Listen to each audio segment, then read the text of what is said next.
महाराष्ट्र राज्याचे कृषी मंत्री तथा बीड जिल्ह्याचे पालकमंत्री धनंजय मुंडे यांनी मराठवाडा मुक्तीसंग्राम दिनानिमित्त प्रियदर्शिनी उद्यान येथे हुतात्म्यांना मानवंदना दिली। आज मंगळवार दिनांक 17 सप्टेंबर रोजी सकाळी 8:30 वाजता त्यांनी मानवंदना दिली। आज मराठवाडा मुक्तीसंग्राम दिन मराठवाड्यामध्ये मोठ्या उत्साहात साजरा होत आहे।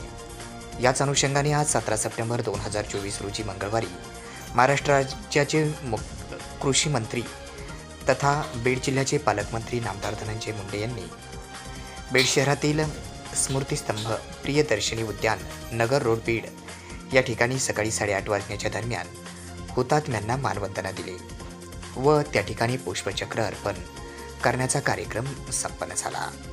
यावेळी पालकमंत्री धनंजय मुंडे यांच्यासह आमदार संदीप क्षीरसागर तसेच पोलीस अधीक्षक सर्व प्रशासकीय अधिकारी स्वातंत्र्य सैनिक व सैनिकांचे वारस या सर्वांची मोठ्या संख्येने उपस्थिती होती।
अशा प्रकारे मराठवाडा मुक्तीसंग्राम दिनानिमित्त हुतात्म्यांना अभिवादन करण्यात आले।